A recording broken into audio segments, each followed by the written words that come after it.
श्री राहुल गांधी का माने तो केंद्रीय विश्वविद्यालयों में प्रोफेसर के एसटी के 83%, ओबीसी के 80% और एससी के 64% पद जानबूझ के सरकार खाली रखती है। दोस्तों नमस्कार, मैं हूं मनीराम वर्मा। आप देख रहे हैं मनीराम वर्मा ऑफिशियल। दोस्तों, पिछड़ा वर्ग महासभा ने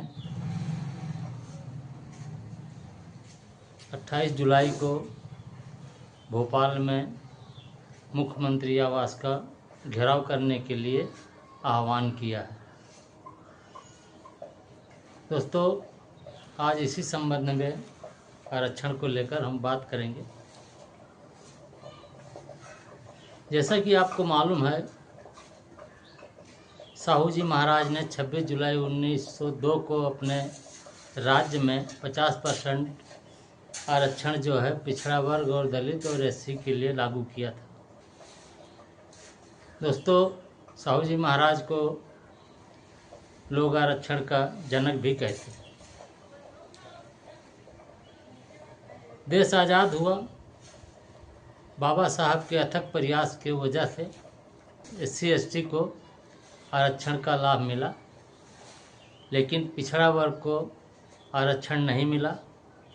इसके लिए जो है पिछड़ा वर्ग ने कोई आंदोलन भी नहीं किया था, और क्योंकि कांग्रेस आरक्षण के समर्थन में थी नहीं, तो पिछड़ा वर्ग को आरक्षण नहीं मिला।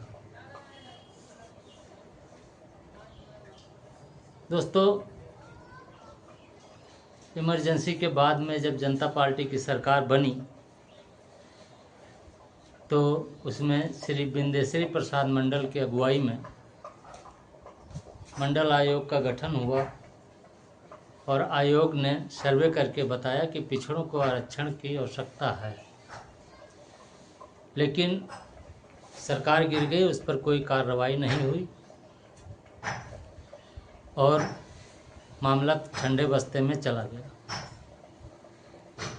कुछ दिनों बाद जनता दल और भाजपा की सरकार बनी।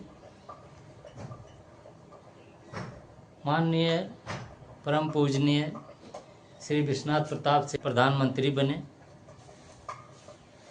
और उन्होंने पिछड़ों के लिए 27% आरक्षण लागू करने का अध्यादेश लागू किया, जिसकी सुप्रीम कोर्ट में चुनौती दी गई, और काफ़ी जद्दोजहद के बाद में 1993 में 27% आरक्षण सुप्रीम कोर्ट के आदेश के अनुसार लागू हुआ। लेकिन क्योंकि सरकारों की मंशा नहीं थी, इसलिए पिछड़ा वर्ग के आरक्षण को टुकड़ों में लागू करती रही, पूर्ण रूप से आरक्षण लागू नहीं हुआ। जिसमें से मध्य प्रदेश एक ऐसा राज्य है जहां 27% आरक्षण अभी भी नहीं था।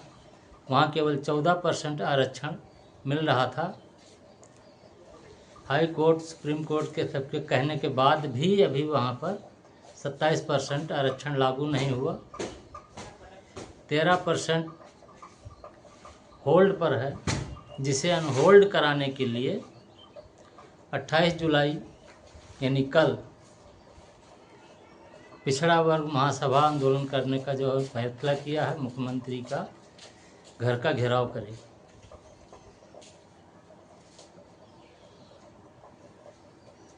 दोस्तों, पिछड़ा वर्ग के आरक्षण में इतनी बाधाएं आती हैं, जगह जगह पर इनका रुकावट पैदा किया जाता है, और इन्हें रोका जाता है। श्री राहुल गांधी का माने तो केंद्रीय विश्वविद्यालयों में प्रोफेसर के एसटी के 83%, ओबीसी के 80% और एससी के 64% पद जानबूझ के सरकार खाली रखती है। कहीं एनएफएस कर देती है, कहीं कुछ कर देती है, मतलब इनको आने ही नहीं देती।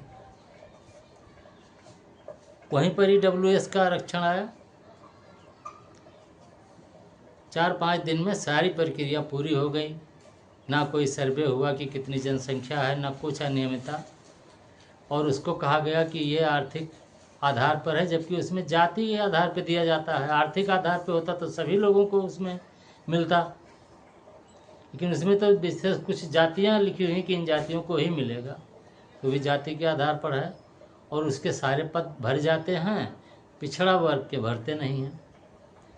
तो दोस्तों, जो 13% का होल्ड है उसी को अनहोल्ड कराने के लिए